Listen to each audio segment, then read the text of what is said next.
Okay, let's get started. So sorry that the projector's still not working. I've reported it last week, and I'll report it again after this class. Hopefully that can be resolved. I don't have your homework 2s graded yet because I had to meet a paper deadline. So I'll hopefully grade those by Wednesday. Are there any questions since last time? Yeah. Could you go over the higher index formula and Mhm. specifically confused about if there are some dependencies that are brought by the combinatorial relationship, like should T always be smaller than K on because it's like really easy to run into cases that it'll be K would be less than T, and should we start our search for N depending on the L that is specified? And also when I say L, sorry, lambda. And should we take the case when lambda equals 1 directly as the sum is just 1 or 0? Because when it's 0, we don't have any. Yeah. So if lambda is 0, then yeah, this sum would be empty. It would be 1. It'll be 1, yeah. Not 0. Okay. Actually, yeah, it'd be 0. Yeah, you're right. But we don't consider lambda equals 0 because you can get away with 1 row.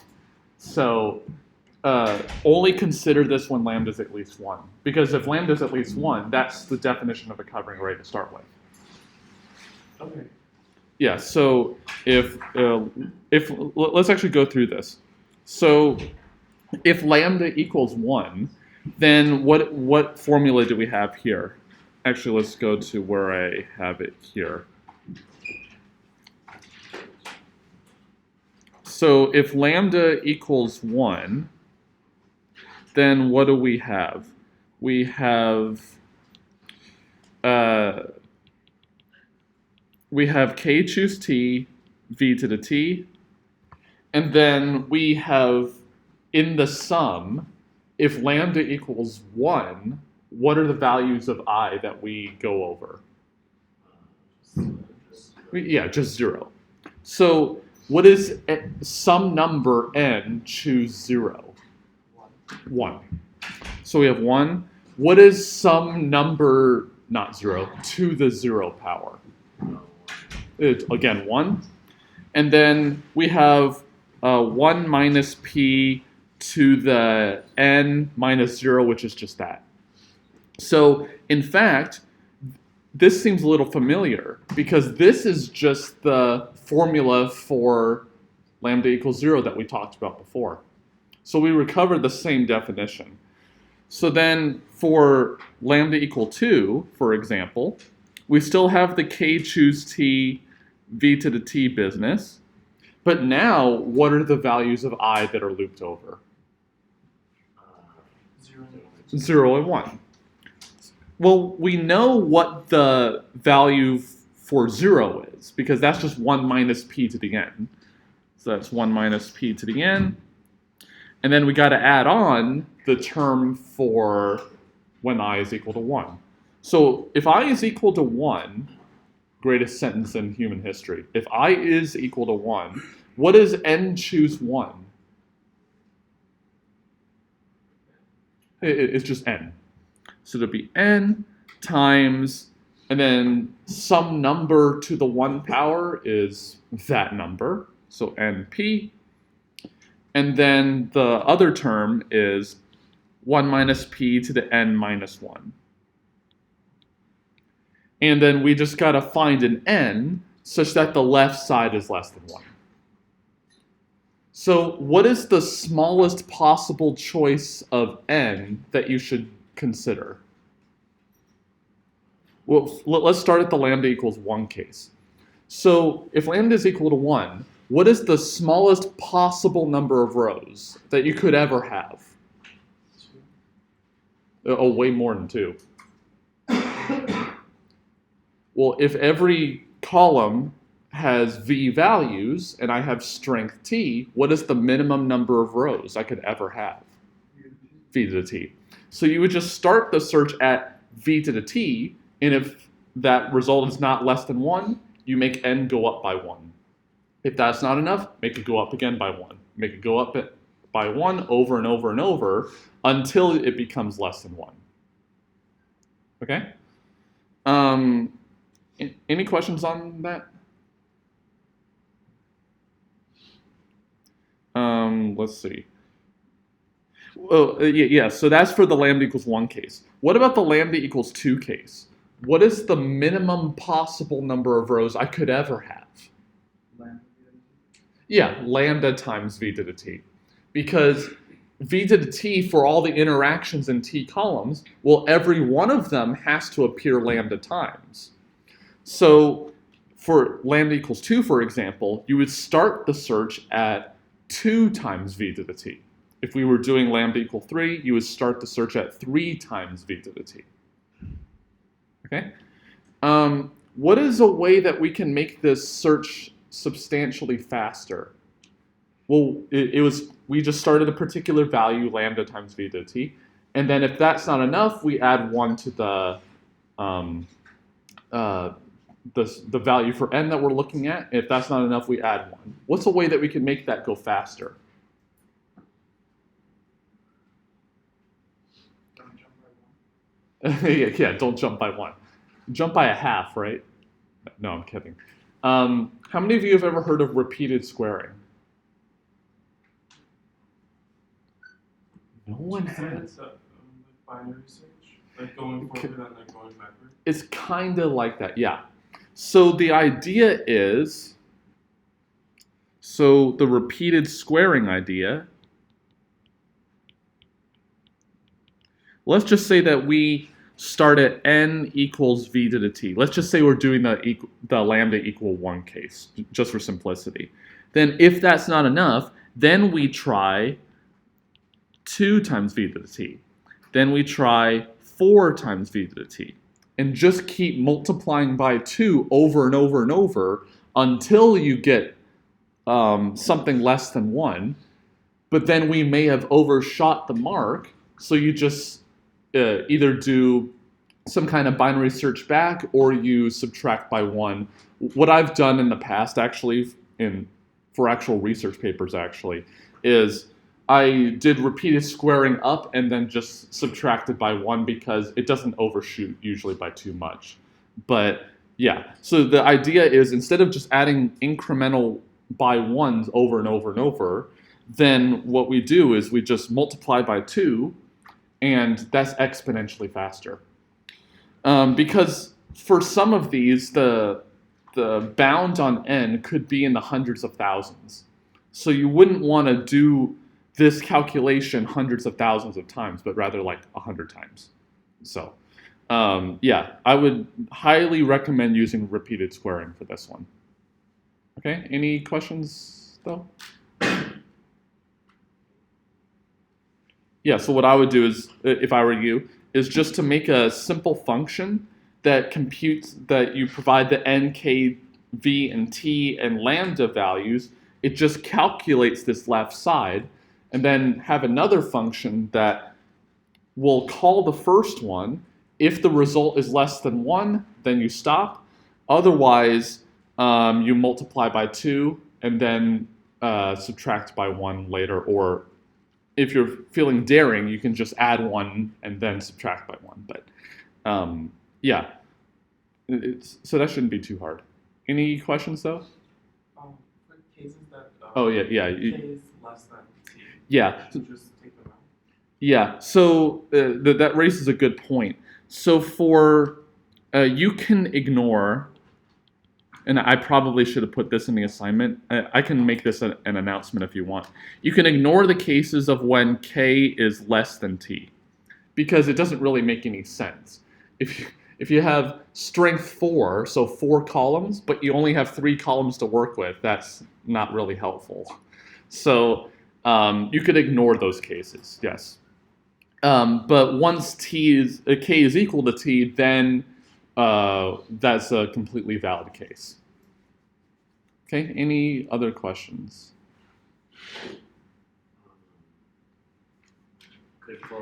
If we end up with a result that's not less than 1, could you clarify again why we have subtractions by 1 or multiplied by 2? It's because if you multiply by 2 over and over and over, it may be that one case is bigger than 1, and then the next one is less than 1, but the true smallest n that you can choose is somewhere in the middle. Okay. So if, like, for example, if one of them is 64, and so the next one you try is 128 because it's twice as big, but the true answer might be 100. So then you have to backtrack. But if you add 1 along the way until it becomes less than 1, you don't have to backtrack. All right. So either method is fine. Other questions?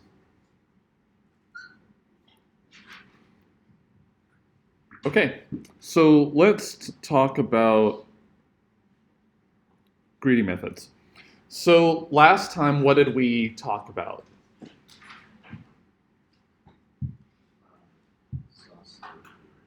What's that? Yeah, the exhaustive methods, the exact methods. So that those methods, if you provide them the parameters, will give you the exact value on the optimal covering array size. But what we saw was that those methods could take exponential time, or in practice just could take a long time.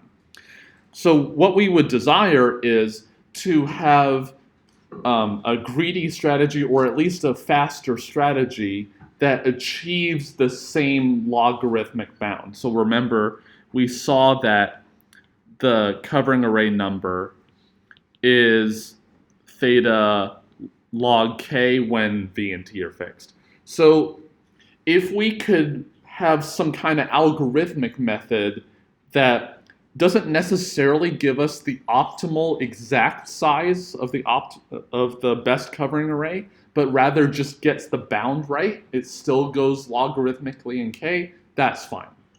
So it gets the asymptotics right, but not necessarily the optimal answer. So one easy method you might try, and I'm not sure how good this actually is, because I don't think anyone's implemented this ever, so it might be good for a project, is we could try generating all possible rows. So for example, for the first row we can try all zeros, and then we can try, once we're done with working with that one, we can try all zeros with a 1 on the end, and then, yeah, so just try every possible row at every possible point. And it's basically that depth-first search idea I have in the project suggestions, where I just say, you try a row, and then you recursively work with that particular row. And then once you recurse, you look at all possible rows you can add that haven't appeared before, so you're not repeating yourself. So then what you would do is you would just say, oh, let's try, with this first row, let's try the second row now. And then now we have a row of all zeros with a 1, and then try recurse with another possible row, which is all all zeros with a 2 on the end, etc. And then at some point, we have gotten to a point where we've generated so many rows where we have a covering array no matter what. And then what we can do is backtrack to the previous row and then try another row that could be placed there, and then recursively work with that. So it's depth-first search in some way, looking at the rows that can be added and stopping the search once you have made a covering array. And then you backtrack and go down that route, backtrack, go down another route, and just keep going. And then at the end, just report the minimum number of rows you've ever found. So it's exhaustively looking through all the possible cases. And one thing that's nice is that it's, at least at the beginning, it's generating all rows in lexicographic order. So it's avoiding a lot of computation that you would otherwise do. But in the greedy idea, instead of just trying every possible case, what you would do is you would do a one row at a time method. So once you've made a row, you will never change it. So that's unlike the exact methods or the depth first search method I just described, where if you choose a row and go down and then come back, you will choose another row to place there and then go down again. Here, what we're doing is, if you generate a row, it will never change. So if I chose that all zeros row, for example, that row will never change. So that's actually kind of nice in that I don't have to redo work that I've already done. But it may be that all zeros in that first row might not be a good idea. So let's look at this. So what we can do instead is, well, what we can do after this first row is take account of which interactions are still left that we haven't covered. So let's just say, for example, we have t and v equal to 2 in this case. So from this first row only, which interactions are covered? If we just have a row of all zeros and nothing else. Which interactions are covered? 0, 1, 0. Which ones are covered? Yeah, so any interaction that has zeros in it. So if it has a 0, 1 or 1, 0 or 1, 1, none of those are covered. So we can take account of that and say every interaction that has a 1 in either position is not covered. So then now for the second row, we're going to try all possible rows that we could place here in the second row and take account of how many interactions are covered. So among that list that we just made, that all the interactions with the 1 in it, we'll take account for every possible row that can go there, how many we cover in this new row. And then we just pick one that covers the most. So we just pick one that covers the most. We then take account of which interactions are still uncovered. And then we try a third row, and then try a fourth row, and then try a fifth row. And once we made a row, we never change it. So this is greedy in some sense because we're trying to cover the absolute most number of interactions at every single point. And so we can actually show that this gets logarithmic bound.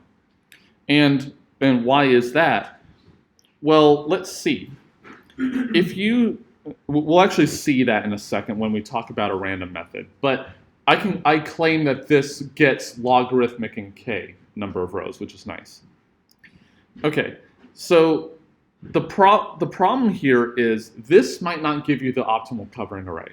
And the reason is, well, what if we made a choice up at the top that has, once you made that row, once we made that choice, we look at the interactions that are left, but they are conflicting. So remember when we talked about the graph coloring method, what was the notion of conflicting for interactions when we talked about covering before? When we talked about coloring before, what was so when we had two interactions, when could they not appear in the same row?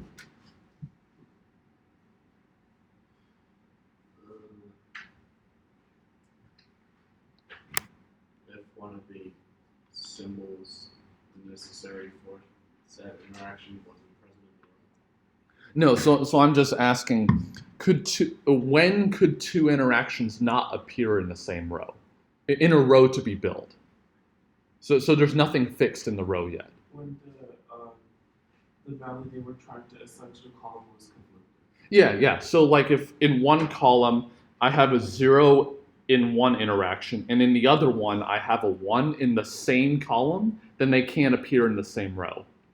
So it could be that we make a choice at the top that was greedy, but once we make more rows, we see that a lot of interactions have conflicts.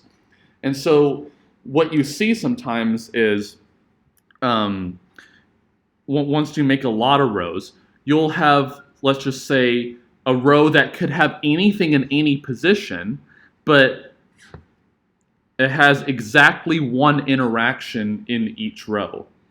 So like, for example, it could be something like this. So we could have, like, say, 3 rows right at the very end that cannot possibly be merged. They are completely conflicting, and every other position other than these 2 can be set to anything. So in some sense, we're wasting a lot right here because there's no requirement to what has to fit there. The only requirement are those 2 middle entries. So that's what you see sometimes if you make a bad choice at the top. It does get it logarithmically in K, but it's not necessarily optimal. And the bad thing is, well, what's another bad thing about this algorithm? Hint, try every possible row. Still exhaustive. It's still exhaustive in some sense, right? It's searching through all possible rows, which is exponential in the number of values. So if we have k columns, this would be v to the k possible rows per row, which is already very inefficient. So this is, you could try this, and I'm not sure how close to optimal you can get. It might be worth looking into. The problem is that, yeah, so unless the tie-breaking strategy is you choose it well, then it might not necessarily give you a good array. So if you, like in the first row, so for the very first row, no matter which row you put there, you will cover k choose t interactions, no matter what, in the very first row, because every possible set of t columns appearing in that row, that interaction's covered in the first row. So it doesn't matter actually what the first row is. But once you fix the row, now the choices are going to actually show up and actually matter a lot more. Yeah, so the tie-breaking strategy has actually been the subject of a lot of research. Should you break ties randomly? Should you break the ties in a certain way? Should you process the columns in a certain way? There's a lot of research into this. Yeah, cost is high. That's no surprise. Yeah, so I put here a project idea. It might be worth looking into, and I'm not sure. Yeah, I'm not sure how good in terms of optimality you can get. So let's look to other methods. So we're going to read about the Atg algorithm on Friday, so I'm not going to talk too much about it.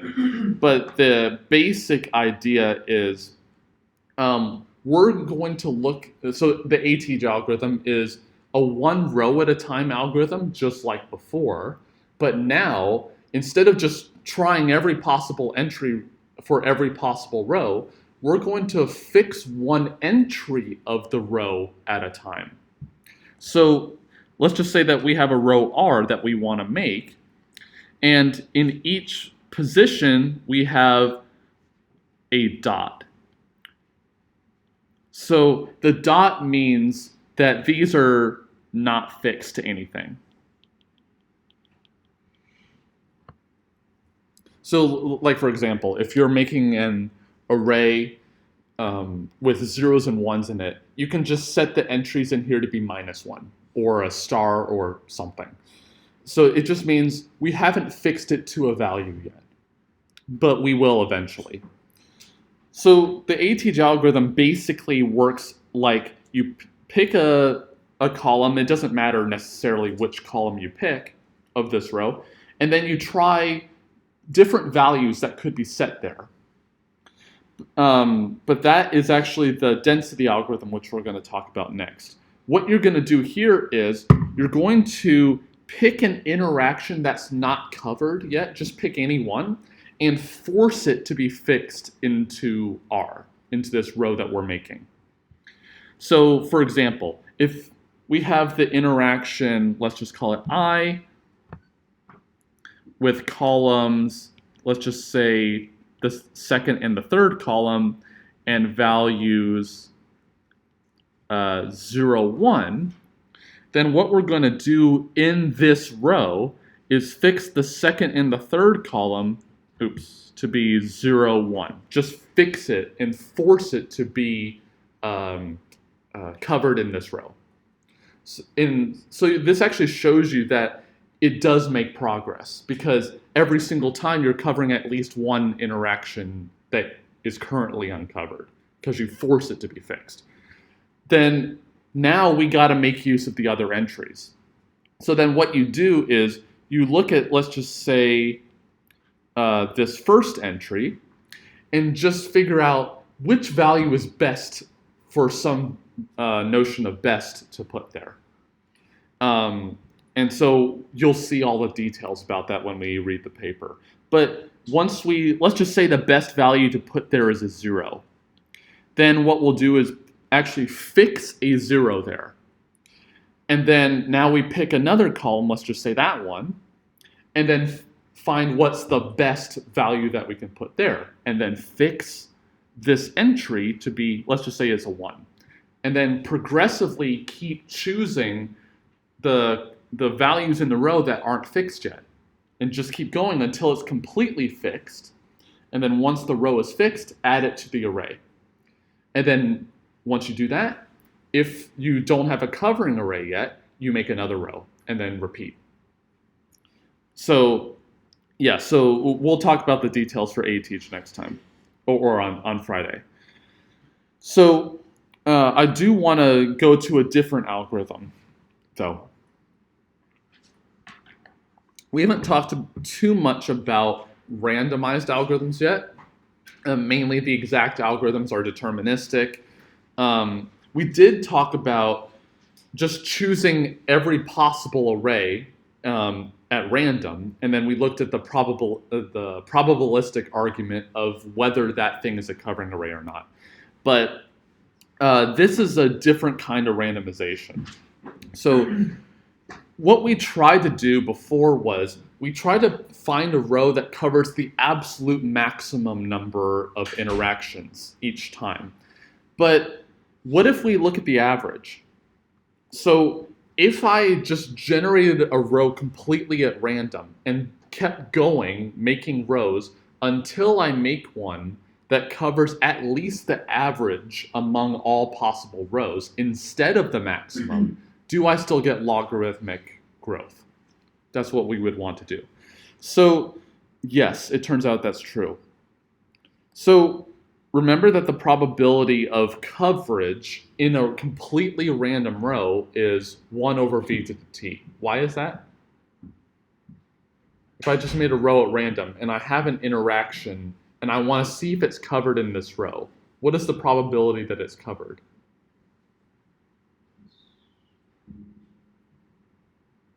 The row would just be one of, well, there's v to the t rows. It's written right here. What's the probability that it's covered? 1 over v to the t. Why is it 1 over v to the t?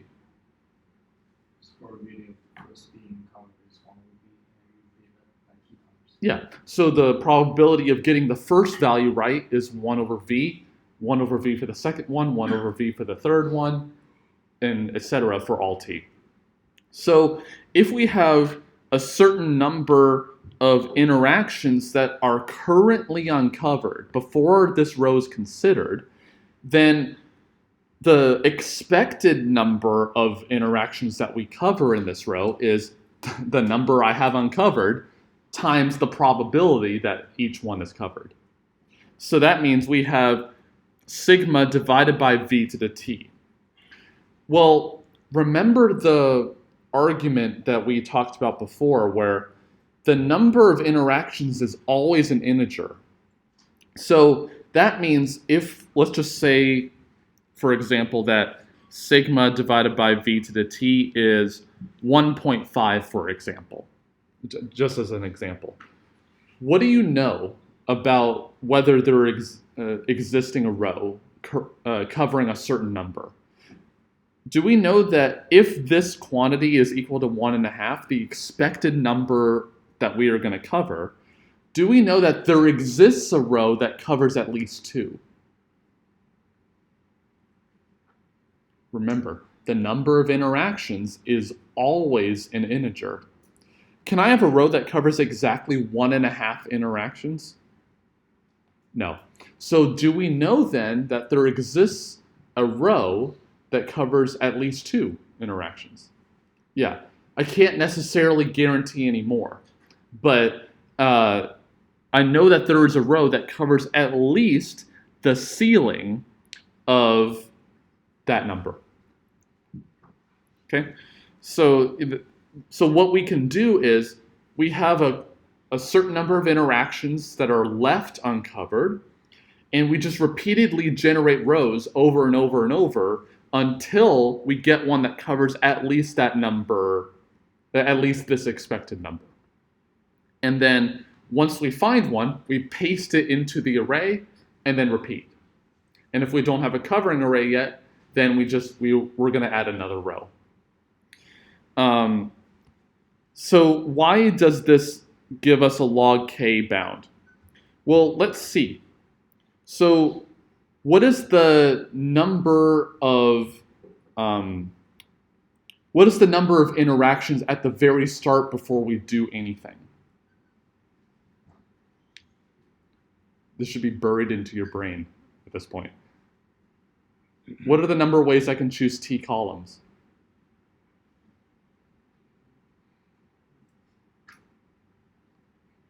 Okay, choose t. What are the number of ways I can choose t different values, possibly repeating? So made from 0. No, it's way simpler. V to the t, yeah. So that's the number of interactions at the very start. Well, let's see.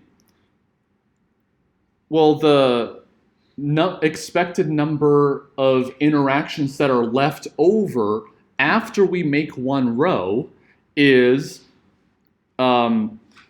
this thing, which is 1 minus 1 over v to the t. This is the expected number that are left uncovered after one row. But what is the expected number after n rows? Well, we got to multiply by this thing n times. So this is,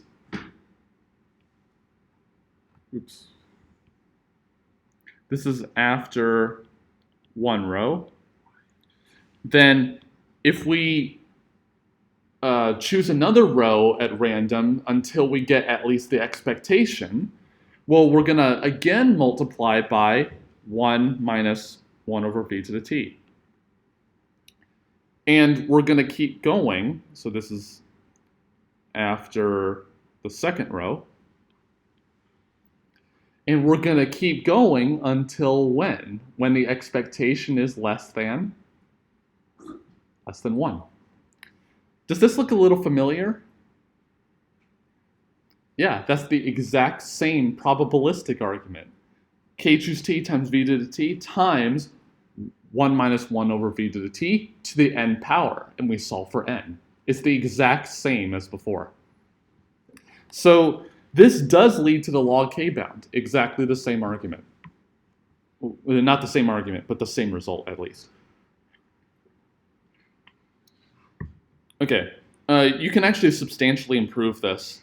Not in terms of log k, because you can't improve the log k, but you can actually improve the constant on the log k term.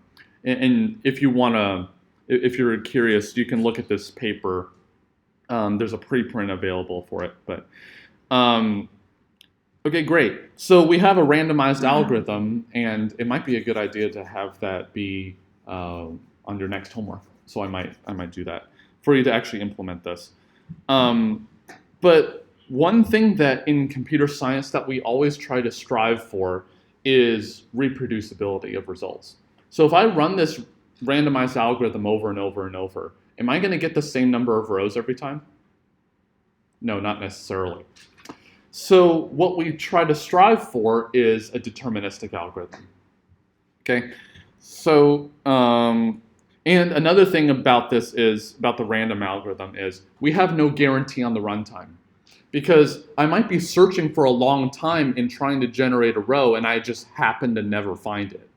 So it may take an extremely long time to actually generate a row in order to put it in. I just might be really unlucky. So let's talk about a de-randomization. So whenever you see the word de-randomization, that means get a deterministic algorithm that does the exact same thing, basically. So here's how we're going to do that. So it's called the density algorithm. Another term that you'll see sometimes is conditional expectation.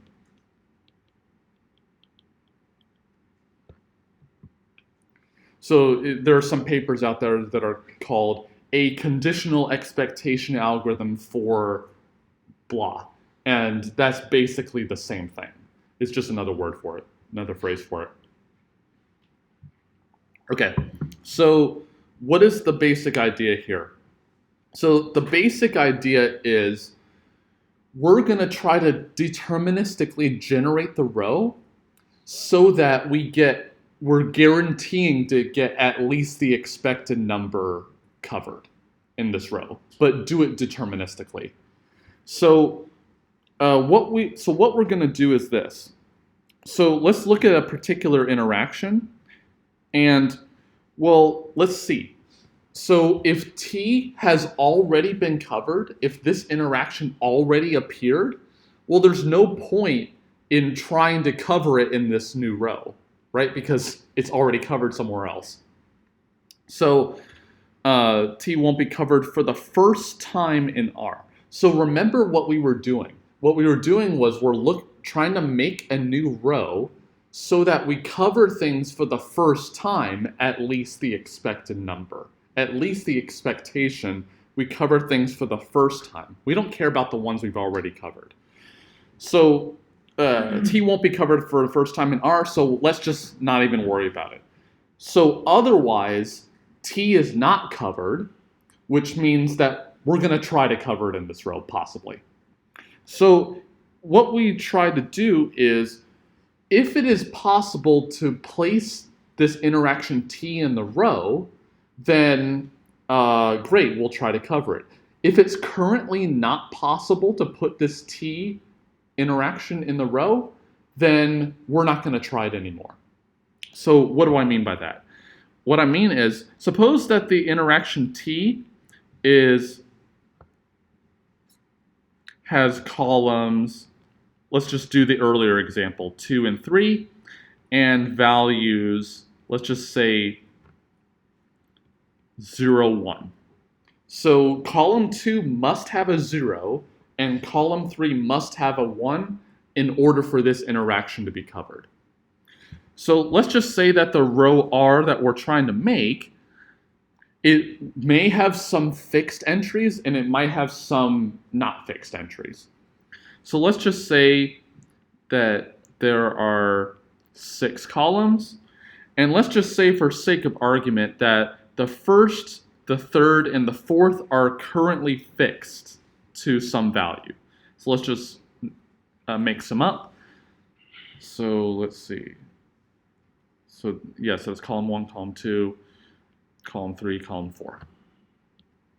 So let me put the column indices so that we know what's going on. So this is column 1, column 2, column 3, 4, 5, 6.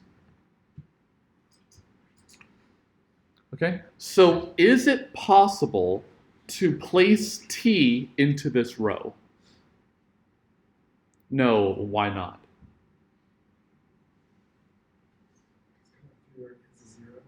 Yeah, in the column 3, there's 0, and we require a 1 to be there. So it's not possible to place T in this row. What about if we instead had a 1 in that position? Now is it possible to place T in this row? Yeah, it is possible. So here's what we do. So we're only going to look at the interactions that are possible to place in this row. And what we're going to do is to say, okay, well, if I look at these other 3 entries that are not fixed yet, and I just choose them completely at random, those other 3, if I were to do that, what is the probability that T will be covered in this row now? With one entry fixed, but the other one is free to be any value. So what is the probability that T would be covered in this row?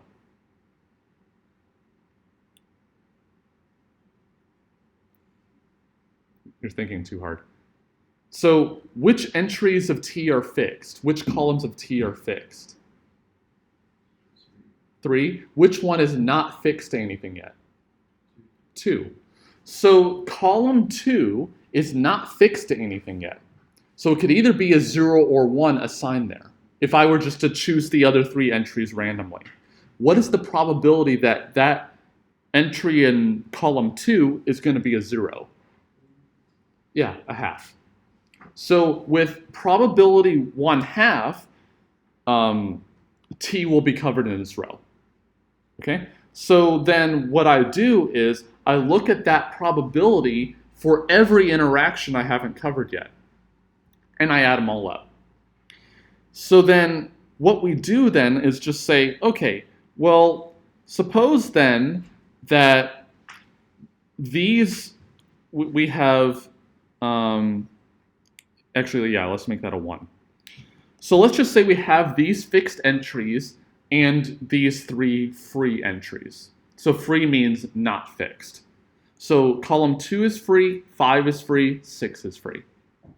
And now our goal is we're going to pick an entry that is not fixed yet, and then we're going to fix something into that entry. So suppose then that we looked at column 2, and let's just temporarily choose a 0 for it. And just see what happens. How much could I possibly cover in expectation? So let's just say I put a 0 there. Then if I put a 0 there, what is the probability that T is covered in this row now? Well, does T have any unfixed entries, any free entries? No. So is it covered in this row? Yeah. So with what probability is it covered? 100%. So it's 100% going to be covered. Then if I chose, let's just say, well, I chose 0. Now I see how many things I cover in expectation. Now let's just pick a 1 there, just to see what happens. What is the probability that T is covered now? 0. So then I take a note of, if I have a 0 in that position, what is the expected number of interactions that are left uncovered after this row? And then I try a 1 in that position. What is the expectation? And then what I do is I pick the either 0 or the 1 that leads to the maximum number of things that are covered. So does putting a 0 there cover more things in expectation? Or does the 1 cover more things in expectation? And I just pick the 1 that covers more. Or at least has a higher expectation.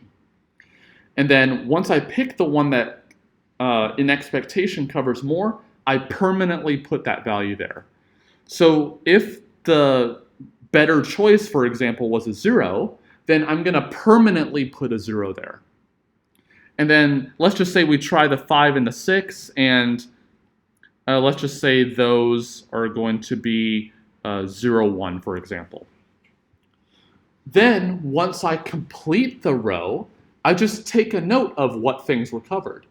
So in this particular case, T was covered because we got a 0 and the 1 in the right positions. So then I just take a note of what things are covered.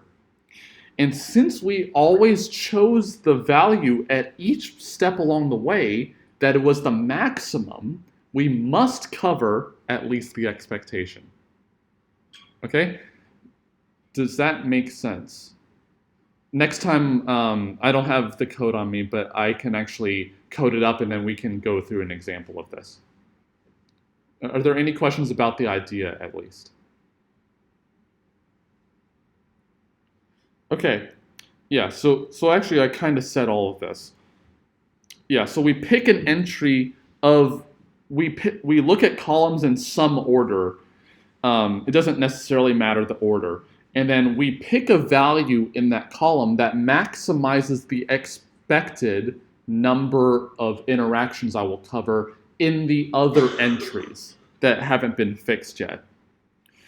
Yeah, so I'll actually show you a code example next time. Yeah, so let's see. So you can actually show that this method runs in polynomial time because for details I won't go really into, but mainly because the log k, which is the number of rows we're going to get, times a constant, is polynomial in the size of k. So how many of you have taken 302? Did you talk about like the size of the input being a parameter to the runtime?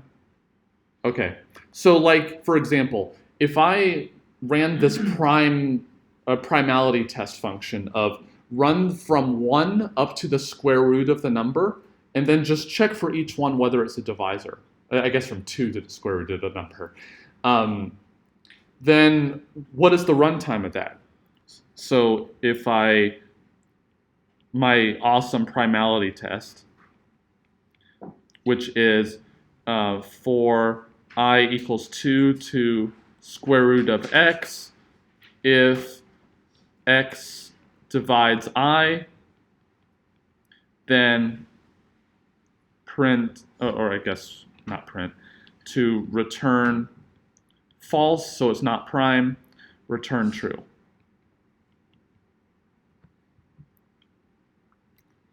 So, cool. So the runtime of this is big O around square root of x or something like that. So there was a paper that came out in 2002, mind you, 2002, that was showing that primality testing is polynomial time. Well, this method runs in polynomial time, right? Where's my paper? What's wrong here? Is it the binary input needs to have some explanation? Yeah. And that log just takes it down to polynomial. Right. So here, the x is provided in binary. So because of that, square root of x is exponential in the size of the input. So here, well, what are the parameters for the covering array problem? I give you the TKV values. Well, those are also encoded in binary. So log k, it may seem like, oh, this is a logarithmic time algorithm. It's not, because log k is basically the size of k, which is the input. So log k, so let's actually just do this for a second. So the number of rows that we're going to get is some constant c times log k. So since the size of k is big O log k, then this tells us that the runtime is polynomial in log k. And for that reason, we have a polynomial time algorithm. But we also have to fix v and t, and I will talk more about that next time, unless there are questions now.